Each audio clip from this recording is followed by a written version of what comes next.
El ejército de Estados Unidos cumplió su plan anual de reclutamiento 5 meses antes de que terminara el año fiscal. Es la primera vez en 10 años. Es la primera vez desde que las oficinas de reclutamiento empezaron a convencer a los jóvenes en TikTok de que el ejército trata sobre tu identidad de género. El ejército trata sobre la identidad de género. Al mismo tiempo, miren las páginas principales de Walmart, Darkett, Anheuser-Busch, John Deere, Harley Davidson, Disney, Bright Bannery. Desaparecieron. El orgullo es estar orgulloso de que, bueno, digamos, tengo relaciones sexuales de manera no tradicional. O estoy orgulloso de odiar mi propio cuerpo y cosas por el estilo. Desaparecieron, en silencio, sin comunicados de prensa. Sin disculpas públicas. Simplemente mira, ya no están ahí. No son hechos aleatorios. Es el mismo proceso. Y hoy quiero mostrarles por qué este proceso es probablemente lo más importante que le ha pasado a Estados Unidos en los últimos 70 años. Y por qué lo que suceda en noviembre decidirá si este giro se detiene. O si lo van a llevar hasta el final. Empecemos con los hechos. Bueno, hechos que no se pueden discutir. Con Biden, el ejército no cumplió con el plan de reclutamiento durante 3 años seguidos. Eso está documentado. No es mi opinión. En el 22 faltaron 15,000, en el 23 creo que 10,000, en el 24 incluso bajaron el estándar de a quién reclutan. O sea, empezaron a aceptar personas que antes nunca habrían aceptado en el ejército. Y aún así, apenas lo lograron. Por ejemplo, personas que usaron drogas durante algún tiempo. Personas que tenían algún problema físico, ¿verdad? Y apenas lo lograron. Los infantes de Marina se mantuvieron, la verdad. La Marina, las Fuerzas Aéreas y el propio ejército, fracaso tras fracaso. O sea, los generales de Biden iban al Congreso, los generales, perdón por la expresión, y explicaban que era por la demografía. Bajo desempleo, cambio de prioridades de la generación Z. Bueno, todo, menos la verdadera razón, claro, ¿no? Porque bajo juramento decimos todo menos la verdad. La verdadera razón es simple. Es simple, un joven de Alabama, Ohio, Idaho, Kentucky, sí, ese cuya familia entera sirvió, y toda la familia sirvió. Habría un video de reclutamiento, intenta decir esas palabras, y no se veía a sí mismo ahí, él veía a un hombre con vestido, una conferencia sobre ciertos privilegios de los blancos. Y él ni siquiera sabía que tenía esos privilegios. La exigencia de llamar a un compañero de armas por 3 pronombres diferentes durante una sola carrera matutina. Y él cerraba la laptop. Y se iba a trabajar como soldador, camionero en la industria petrolera. El ejército no lo quería tal como era. Y él le respondía de la misma manera. Y ahora, a 5 meses de que termine el año, el plan está cumplido. ¿Y qué cambió? ¿La demografía? No. ¿El desempleo? No. Lo que cambió fue la atmósfera. Cambió la señal que envía el país. Y el chico de Alabama, de nuevo, abre esa misma aplicación. ¿Y qué ve ahí? Bueno, se ve a sí mismo.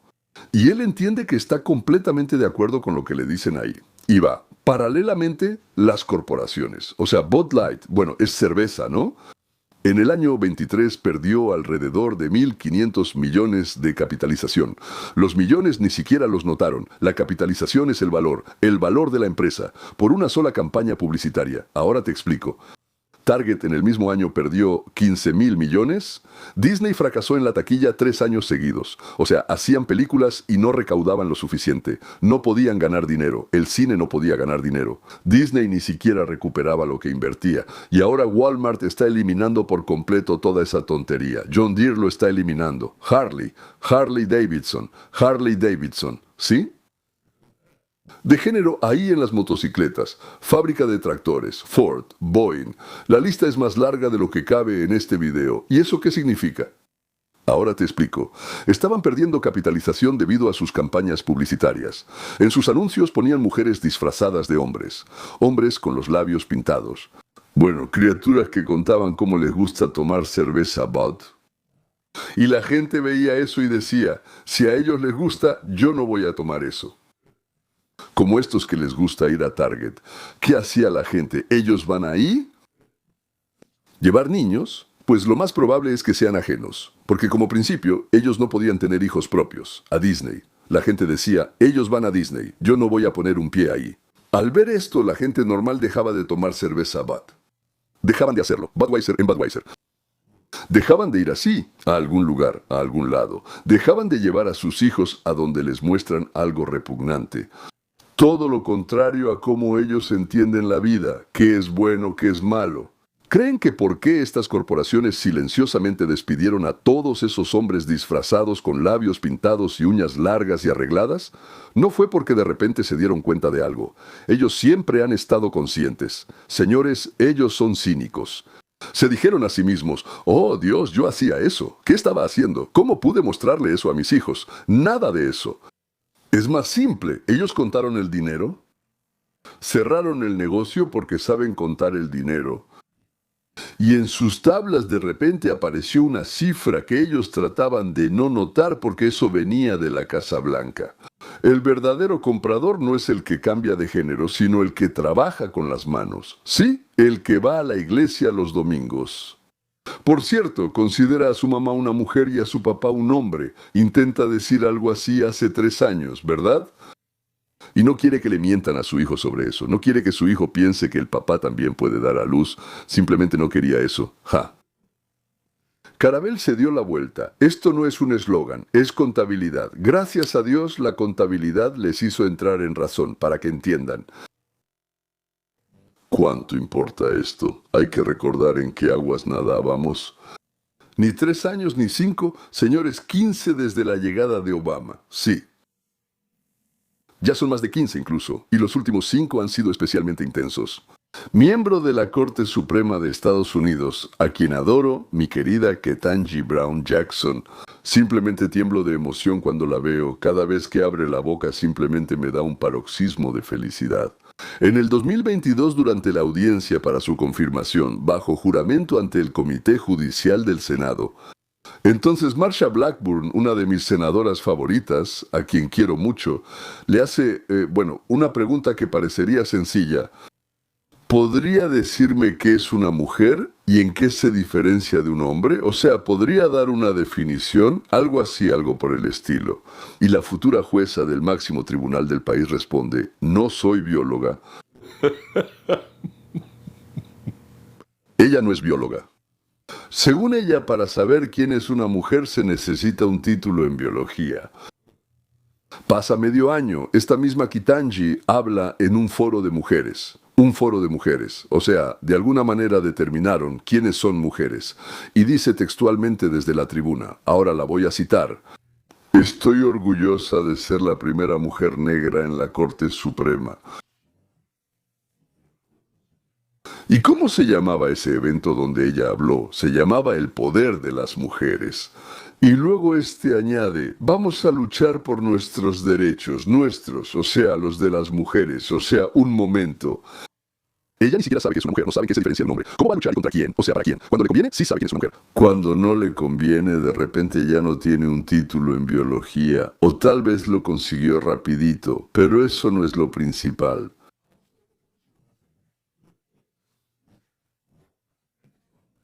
Bueno, por ella votan los senadores demócratas. Y ella se sienta a decidir casos en los que la respuesta a esto, y muchos otros similares. Preguntas como quién es mujer y quién es hombre dependen, según parece, de millones. Niñas en los vestidores escolares, en equipos deportivos femeniles, en prisiones de mujeres, en refugios para mujeres. Eso, señores, no fue un error de su parte, ¿verdad? Fue un símbolo de todo el sistema. Luchamos por los derechos de las mujeres. ¿Y quiénes son las mujeres? No lo sé. Un menor de 9 años. La mamá lo lleva con el psicólogo escolar. El niño es tímido, está triste. No es como los demás. Y yo, la verdad, tampoco era muy como los demás. Tal vez el psicólogo le explica a la mamá que el niño posiblemente tiene disforia de género. Yo ni siquiera puedo pronunciar eso. Y que hay que empezar con lo que llaman, entre comillas, bien grandes, ¿sí? Medicamentos reversibles que detienen la pubertad. Detienen la pubertad en un niño de 9 años. ¡Oh, qué suerte que todos nosotros vivimos en este país! No en aquella a la que íbamos, ¿no? Sino en esta. Entonces, ¿así es como se llaman? Bloqueadores de la pubertad. ¿Qué es eso? Bloqueadores de la pubertad desde los 9 años. Para que al niño le sea más fácil hacer la transición después. Y se agrega, si es que quiere, por el amor de Dios. Está bien si esa mamá está presente ahí. En muchos estados simplemente prohibieron incluso contarles a los padres que ya les están dando estos medicamentos a los niños. Sin padres, sin nada, sin nadie. A niños de 9, 10, 12 años les daban medicamentos que, según investigaciones de 10 años realizadas en Suecia, Finlandia, Inglaterra y los Países Bajos, investigaron y descubrieron que estos bloqueadores suelen ser irreversibles más a menudo que reversibles, que dañan los huesos, que cambian el cerebro, que 80 niños si los dejas en paz y simplemente los amas, superan esta etapa, porque es una etapa, simplemente la superan. Estos países, bueno, los que mencioné donde se realizaron los estudios, son países europeos socialistas, más bien socialistas, claro, quiero que lo escuchen. Dejaron de usar bloqueadores infantiles, PRRR, disculpen. Y en California, Nueva York y Oregón hay una ley según la cual si eres padre y te opones a los bloqueadores para tu hijo de 9 años, te pueden quitar al niño, a ti. El Estado te quita a tu propio hijo, el que tú tuviste, porque el Estado sabe mejor.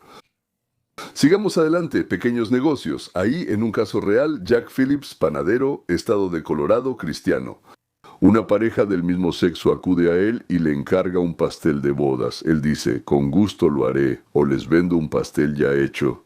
Pero yo no puedo escribir ahí palabras que, personalmente yo voy a escribir que contradicen mi fe. Tal vez puedan encargarlo con los vecinos que con gusto lo harán por ustedes. O yo les hago el pastel y ustedes van allá y ellos les escriben lo que quieran.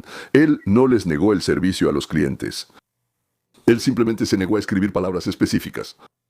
Bueno, Basia más Sasha es igual a amor para toda la vida o algo así. Bueno, lo juzgaron por eso. Lo juzgaron durante 10 años. Durante 10 años lo juzgaron, durante 10 años agotaron a la persona en los tribunales, cerró su panadería. No sé si la recuperó o no, perdió un montón de dinero. ¿Y cuántos nervios? Lori Smith, diseñadora web, la misma historia. Y otra vez 10 años de juicios. Luego, ¿cómo se llamaban testers de la hada? Eso es. Esto no es una invención ahora, es la industria de las demandas. Una persona en silla de ruedas, bueno, una persona con discapacidad, ¿verdad? Va intencionalmente a un pequeño negocio que ya tenía ubicado, a una cafetería allá en el desierto, a una tiendita en Idaho, un taller en Montana, y encuentra que la rampa está 1,5 centímetros fuera de la norma para discapacitados, que el baño es 10 centímetros más angosto de lo permitido. Llega ahí y empieza a medir todo, lleva todo consigo, o sea, mide, toma medidas, toma fotos y cosas así, y después demanda, cientos de demandas así, y las escenas son las mismas. Los mismos abogados, millones de dólares en multas, los negocios cierran, la ciudad pierde empleos y el demandante sigue adelante. A él no le importan los militares. Un mayor de la Infantería de Marina habla en una reunión y dice, los hombres y las mujeres son biológicamente diferentes. Se lo explica a los soldados, como si no lo supieran. Se inicia una investigación. Degradación y fin de la carrera, capellán. La BBC cita la Biblia sobre el matrimonio. Sanción disciplinaria, por citar la Biblia. Me pregunto, ¿qué pasaría si hubiera citado el Corán? No habría pasado nada. Porque entonces eso sería islamofobia o musulmanofobia, ¿verdad? No lo menciono para que les duela la cabeza. Lo menciono para que midan la magnitud del viraje, de dónde viene el barco. ¿Qué tan lejos le queda por navegar? A menudo hablo en este canal sobre 3 pensadores. Hoy necesitamos a los 3. Para entender exactamente lo que estamos viviendo, Hillel, es decir, mi filósofo judío favorito, hace 2000 años. Formulando reglas, no le hagas a otro lo que no te gustaría que te hicieran a ti. Todo lo demás es comentario. Recuerden estas palabras, no son comentarios. No obligues, no enseñes, no hagas. Jesucristo luego en el Sermón del Monte dijo, hazlo. A mí me gusta más la versión de hace unos 100 o 110 años antes de él, antes de Jesús, lo dijo Hillel. Y me gusta más esta variante, no hagas. Toda la última época se construyó al revés, en obligar a la gente. Obligar al panadero a escribir palabras. Ah, no obligas, te obligan, entonces te vamos a juzgar. Obligar al padre a estar de acuerdo. Ah, ¿no estás de acuerdo? Te vamos a quitar a tu hijo. Obligar al soldado a llamar a su compañero de otra manera. Ah, ¿no estás de acuerdo? Entonces no te daremos ni carrera, ni ascensos, ni esto, ni aquello. Obligar a la corporación a colgar la bandera. Obligar al niño a aceptar algo que no entiende. Esto es la inversión de Hillel. Esa es su regla, leída exactamente al revés. Ahora Berdiaev. Me encanta su filosofía de la desigualdad. 1918, por cierto, es el año. Piénsalo. Esto fue escrito en medio de la pesadilla que estaba ocurriendo en ese momento. Ahí explica una cosa sencilla. La igualdad, una vez más, él lo hizo en 1918. La igualdad impuesta desde arriba siempre termina en tiranía. Es decir, predijo tanto a Lenin después de la NEP como a Stalin y todo lo relacionado con la requisa de alimentos y todo lo demás, porque las personas no son desiguales, son diferentes. Y cuando intentas eliminar esa diversidad, igualar no por derecho, sino por decreto, o sea, una masa. El decreto es una masa. Tienes que romper a alguien, y además romper a alguien todos los días, y cada vez más fuerte. Berdiaev lo vio en los bolcheviques, nosotros lo vimos en Estados Unidos, prácticamente ayer. Y por último, uno más de mis favoritos, o sea, tengo muchos favoritos, pero este es el último por hoy. No los voy a cansar más. Galambú, entonces, volitional science, propiedad primaria, propiedad original. Esa es su vida, su cuerpo, sus pensamientos, sus creencias. Correcto, ¿verdad? Bueno, entonces, después de eso vienen los productos. Serían como secundarios, ¿verdad? Por así decirlo. No exactamente como él lo llama, como debería ser. Yo, para explicarlo científicamente. Sí, los productos de tu pensamiento. Bueno, ¿qué es un producto de tu pensamiento? Inventaste algún guión. Inventaste cómo construir un puente. Hiciste un cálculo de algo. Y en relación con esto se formó alguna base inmaterial de algo, ¿verdad? Por cierto, por eso también puedes recibir un pago. Una patente, ¿verdad? Recibiste un pago, o recibes un pago todo el tiempo. Entonces, lo secundario, lo segundo es el producto de tu pensamiento. Lo tercero es lo material. Cuando el Estado, una corporación o una multitud te obliga a decir palabras en las que no crees, eso es una invasión a la propiedad primaria. Es la invasión más profunda que un impuesto. Más profunda que la expropiación de bienes, la expropiación de los expropiadores. ¿Sí? ¿Qué significaba eso? En cuarto o tercer grado lo repetíamos. Al diablo, ¿quién sabe? Que cuando le robas a un ladrón está bien. Según yo, robar nunca está bien. Porque, les quitan a ustedes, les arrebatan a ustedes mismos. ¿Entienden lo que digo, verdad? Toda la época de la que estamos saliendo, gracias a Dios, fue, en pocas palabras, un atentado contra la propiedad primaria de millones de estadounidenses, militares, corporativos, escolares, familiares, parentales, simplemente humanas. Cuando el barco empieza a girar de regreso a la normalidad, eso, en el lenguaje de Galambas, es la restauración de la propiedad primaria. En el lenguaje de Berdev es el retroceso de la igualdad artificial ante la diversidad orgánica. Una vez más, entonces, este retroceso es, de esa igualdad, de la igualdad creada artificialmente, ante lo que es orgánico para el ser humano, la diversidad. Diversidad, me refiero a cómo nos la quieren imponer, la diversidad. Nacimos diferentes, tenemos experiencias diferentes, teníamos diferentes deseos, uno hacía esto, otro aquello. Somos diferentes. Y en las palabras de Hillel, hace 2100 años, el regreso a no le hagas a otro lo que no te gustaría que te hicieran a ti, ¿sí? Esto no es una revancha conservadora, este giro. Es la transformación de una norma. Antes de que pase a la parte más inquietante, si este canal te ayuda a armar el panorama, que hoy en día, yo no he visto que en algún lugar lo presenten completo, ¿sí? Suscríbete, es gratis, solo toma 3 segundos. Y eso es lo único que le dice al algoritmo. Muestra esta información a más gente. Sí, los martes y viernes en mi canal sale la hoja de ruta hacia la libertad, salen 2 reseñas, ahí analizo las raíces que hoy solo estamos tocando por encima. ¿Quieren ver exactamente cómo funciona el concepto galamboviano de propiedad primaria en casos concretos? Vayan allá. El enlace estará en la descripción. Eso es todo. Sigamos adelante.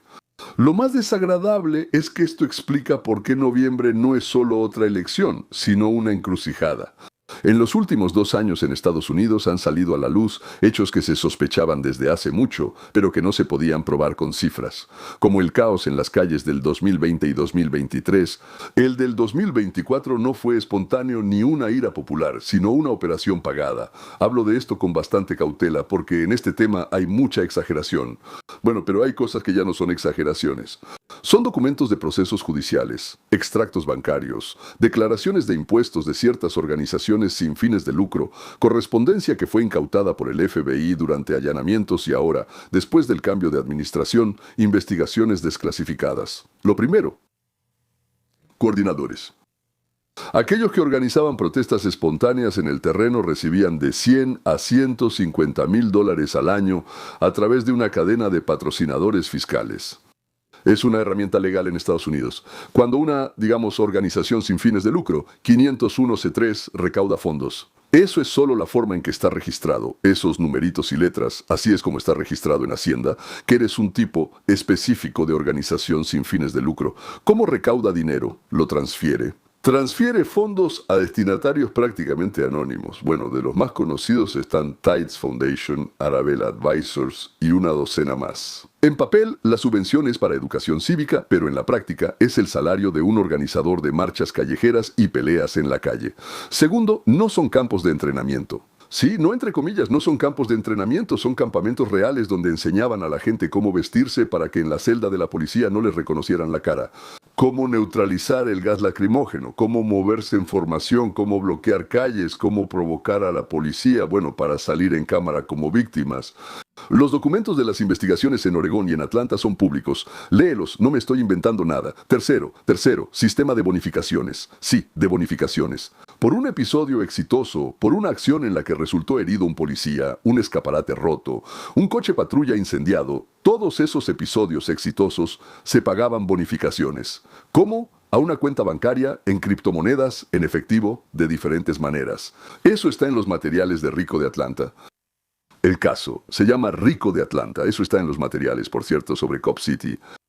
Entonces, esto aparece en una docena de casos más pequeños. ¿De dónde viene el dinero? Aquí hablo según mi estimación, porque las pruebas definitivas vendrán después. O sea, ya hay información circulando, pero no se puede decir que ya lo sabemos con certeza, ¿sí? Pero la cadena es así. En la cima hay varios fondos con nombres conocidos. Ahí está Soros y su Open Society, sucursales. Desde hace tiempo financian públicamente lo que financian.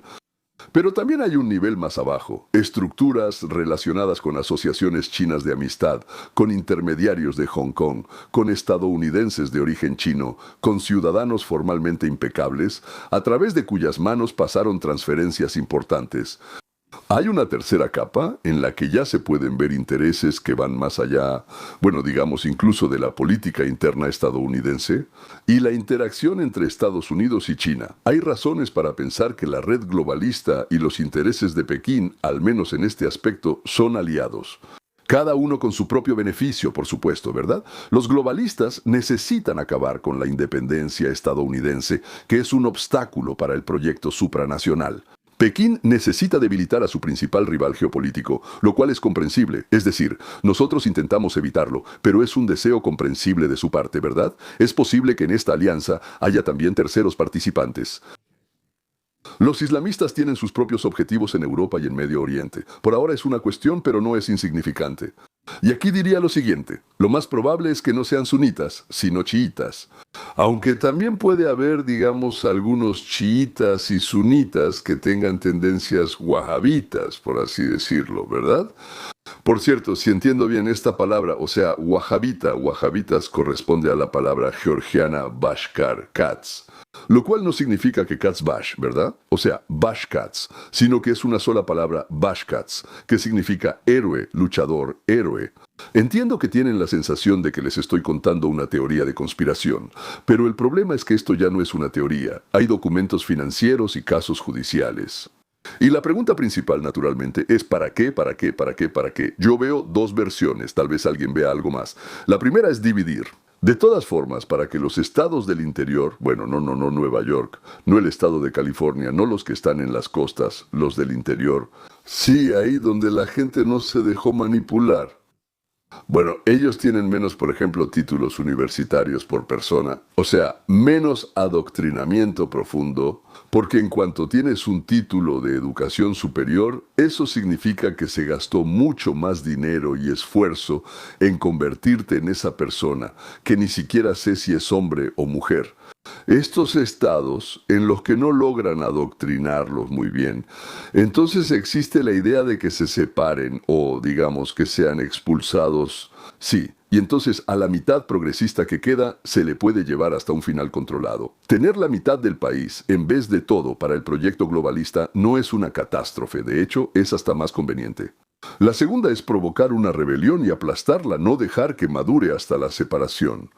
O sea, aprovechar un estallido para obtener un pretexto, entre comillas, legítimo para imponer medidas de emergencia, reprimir a los líderes, aplastar a la oposición y después de esa terapia de choque, llevar a todo el país hacia donde quieren quienes financian todo esto.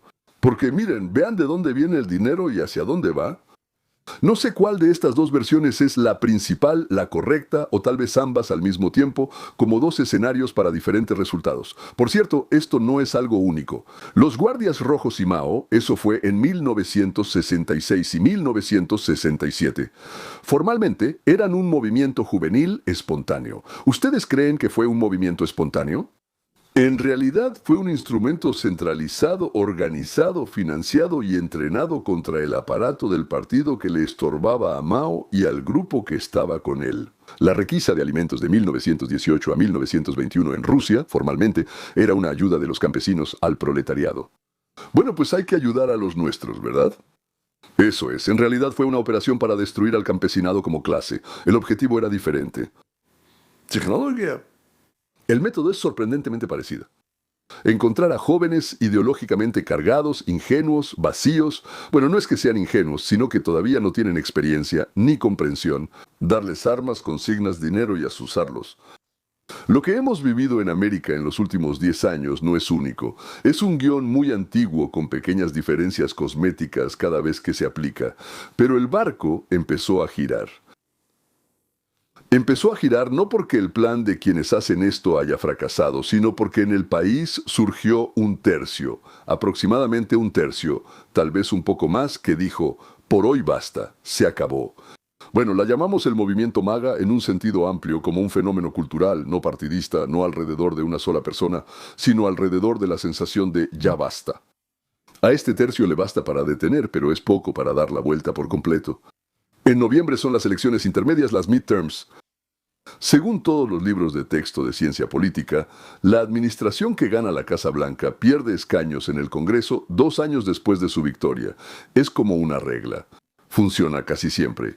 En los últimos 50 años, que son 25 elecciones solo 2 veces, fue diferente. En las demás, la administración perdía escaños. Aquí está la tarea. No dejar que esta regla se cumpla. Retener en noviembre lo que se obtuvo hace 2 años, para que el barco siga girando y no se detenga a la mitad de la maniobra. Esa es la posición más peligrosa para el barco, si entiendes. Luego, 2 años más, hasta finales del 28. En esos 2 años no solo hay que retener, hay que lograr consolidar.